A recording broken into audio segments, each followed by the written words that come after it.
Day अपने देश में 1 जुलाई को मनाया जाता है। और 1 जुलाई को इसलिए मनाया जाता है कि अपने देश के बहुत प्रसिद्ध एक डॉक्टर हैं, उनका नाम है डॉक्टर BC रॉय, और वो डॉक्टर ही थे और इसके बाद वो मुख्यमंत्री भी बने बंगाल के। और उन्हीं के योगदान के लिए और डॉक्टर्स के योगदान को समाज द्वारा रिकॉग्नाइज करने के लिए या समाज के द्वारा उनको देखा जाए तो धन्यवाद देने के लिए ही डॉक्टर्स डे मनाया जाता है। देखिए, मैं यहाँ पे आपको बताऊँ जो खास तौर से जो 2, 3, 4 समस्याओं को जो आपने कहा होगा, जो मैं बताऊँ और जो मैं समझता हूँ कि सब लोगों को इन समस्याओं के बारे में जानना चाहिए और उनके समाधान भी ढूंढना चाहिए। देखिए, पहले तो आप ये देखिए कि कोई भी व्यक्ति हमारे पास आता है, कोई मरीज आता है, तो वो एक मरीज ऐसा नहीं कि जो हमारे यहाँ आता है, इससे पहले वो 4 जगह 6 जगह वो आता है। ऐसा क्यों हो रहा है, इसके बारे में मेरा मानना है कि जैसे कि हमारे यहाँ डेमोक्रेसी है, या देखिए लोकतंत्र ने जितनी गहरी जड़ें जमा ली हैं, तो लोगों को क्या लगने लगा है कि एक बीमारी के बारे में या एक समस्या के बारे में जब कई डॉक्टर सलाह देंगे और फिर इसके बाद में नापेंगे तोलेंगे कि भाई 10 डॉक्टरों के पास गए, अब 8 डॉक्टरों ने क्या कहा और 2 डॉक्टरों ने क्या कहा, तो उनका क्या होता है, जो वो लोग समझते हैं कि जैसे इलेक्शन में नहीं होता जिसको ज़्यादा वोट मिले वही जीतेगा या वही अच्छा उम्मीदवार है, इसी तरह से वो उम्मीदवार और डॉक्टर में कोई अंतर ही नहीं समझते। होता क्या है, तो जो 8 लोग कहते हैं जिस डॉक्टर के बारे में या जिस ऑपरेशन के बारे में, जिस दवाई के बारे में, तो उसको तो वो अच्छा कहते हैं और जो 2 लोग कहते हैं उसको नहीं। देखिए, इसको आप दूसरे ढंग से देखिए। पहले जिन लोग आप 10 डॉक्टरों के पास गए हैं, क्या वो 10 लोगों का जो शिक्षण था या प्रशिक्षण था या अनुभव था वो सबका एक सा था?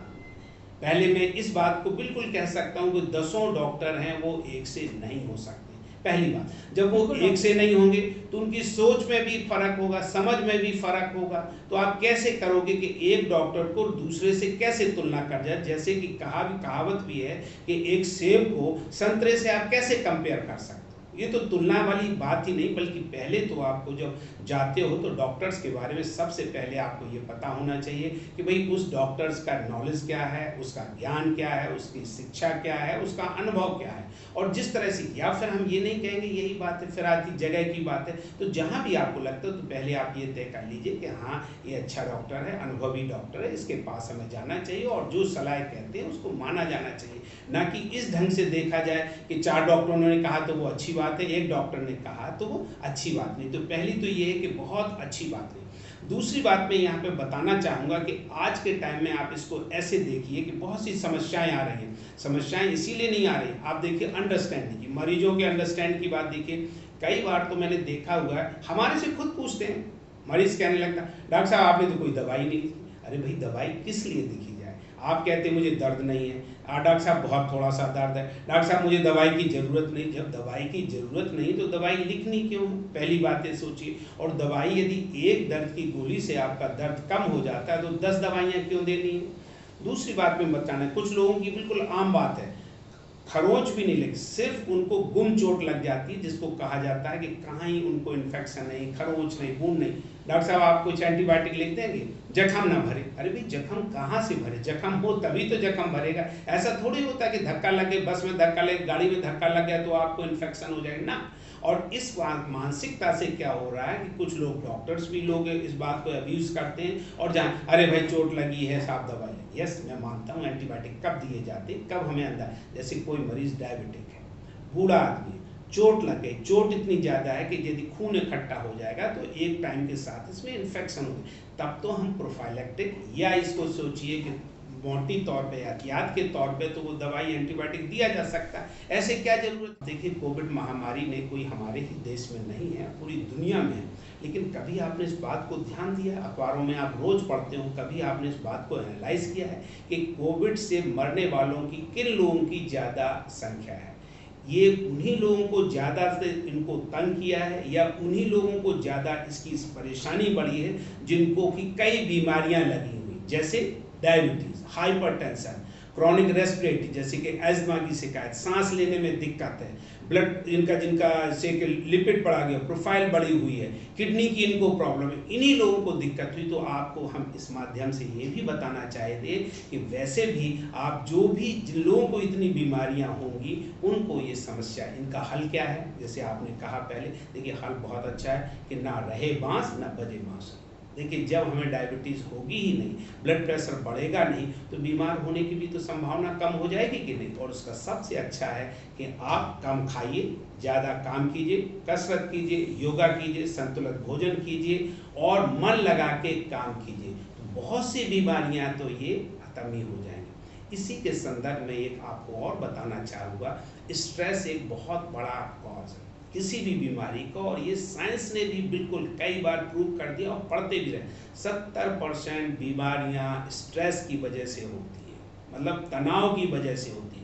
और तनाव के लिए कोई ऐसा नहीं है कोई खास वजह होती। तनाव कई तरह से, भाई किसी ने कुछ कह दिया, हमें उसी पे गुस्सा आ गई, अरे भाई इस तरह से हम गुस्सा करते रहें तो हर बात बात पे लड़ते रहें, चाहे घर की बात हो, चाहे दफ्तर की बात हो, चाहे सड़क की बात हो। अरे भाई किसी ने कुछ कहा, जब उससे कोई मतलब नहीं है तो आपको करना क्या हो। तनाव होता क्या है सर, पहले एक्शन होता फिर रिएक्शन होता है। मेरा मानना ये है कि ये सिर्फ इसमें डॉक्टरों का नहीं है, चिकित्सकों का नहीं, इस सब का इसमें योगदान है। वो डॉक्टर भी हैं, नर्स भी हैं, टेक्नीशियन भी हैं, ड्राइवर भी हैं, और हम तो ये कहेंगे जिन अस्पतालों में जो भी काम कर रहा है वो भी। सफाई कर्मचारी का भी सर आपने देखा होगा कोविड में उतना ही महत्व रहा जितना किसी एक डॉक्टर का रहा।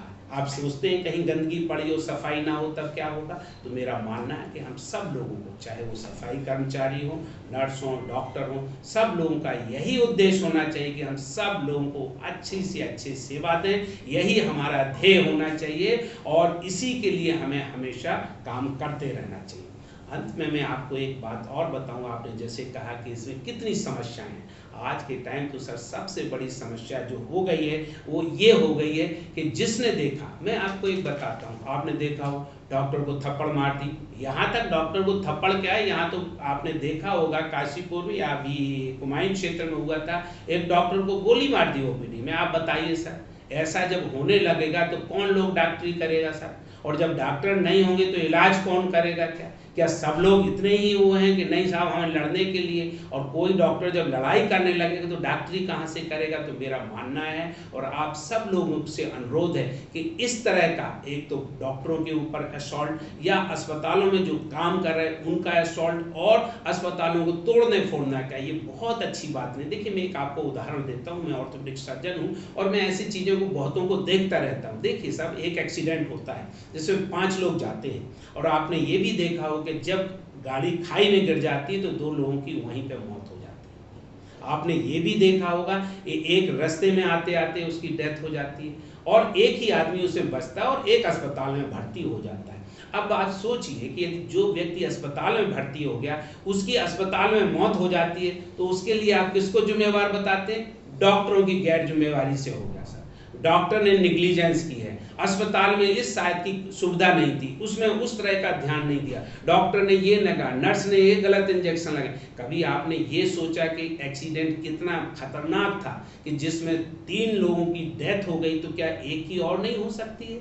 और फिर आप सोचिए चोट कितनी ज़्यादा लगी है, आप इसका भी तो अंदाज लगा। आम जनता को क्या, मैं तो जब वैक्सीनेशन आया था और प्रधानमंत्री ने जब ये कहा हुआ था कि ये सबको मिलनी चाहिए, फ्री मिलना चाहिए, तो मैं तो बहुत खुश था। जब तक ये इस बात का ऐलान नहीं किया था तो मैंने तो ये अपील भी की थी, और मैंने तो फिर ट्विटर से प्रधानमंत्री जी को अपील की है कि सच में इसको फ्री देना चाहिए, और फ्री ही नहीं देना चाहिए सर, ये मैंडेटरी होना चाहिए, इस सबको लगना चाहिए। उसका कारण है सर, देखिए ये इन्फेक्शन है, यदि किसी एक व्यक्ति को होगा और यदि उसको इन्फेक्शन रहा तो दूसरा आप कैसे सुरक्षित मान सकते हैं। आपको मैं एक साधारण देता हूँ, यदि सांप को मारा नहीं गया और सांप कमरे में है तो आपको लगता है कि हम और आप सब सो लेंगे। तो मेरा तो मानना है कि नहीं सर, सबको वैक्सीनेशन लगना चाहिए, तभी इस कोविड महामारी से हम लोग, और लोगों को बढ़ चढ़ के लेना चाहिए। देखिए ये तो बहुत अच्छा है, कम से कम फ्री मिल रही है। मैं मानता हूँ कुछ लोगों के पास देखा जाए यदि इसको 200 रुपये भी कर दें तो 5 लोगों के लिए 1000 रुपये लगेगा, और यदि इसको ज़्यादा हो जाए तो ये तो कम से कम ये अच्छी सुविधा है और सबको लगवाना चाहिए। और इनकरेज, हम तो आपको खुद कहें, हमने तो दोनों ही वैक्सीनेशन दोनों डोज लगवा रखे हैं, हमारे अस्पताल के तो हर कर्मचारी को लग चुकी है। कहने की बात है कि इससे ये हो जाता वो हो जाता, मैंने पहले भी ये बात कह चुका हूँ, आज फिर कहूँगा। हाँ सर, हजारों में लाखों में इस तरह की दुर्घटनाएं होती। मैं फिर आप सब लोगों को एक बार फिर डॉक्टर्स डे की सबको बधाई देता हूं और अपने डॉक्टर्स दोस्तों को इसके माध्यम से सबको शुभकामनाएं देता हूं। और मैं तो फिर कहूँगा, सर्वे भवन्तु सुखिनः, सर्वे सन्तु निरामयाः।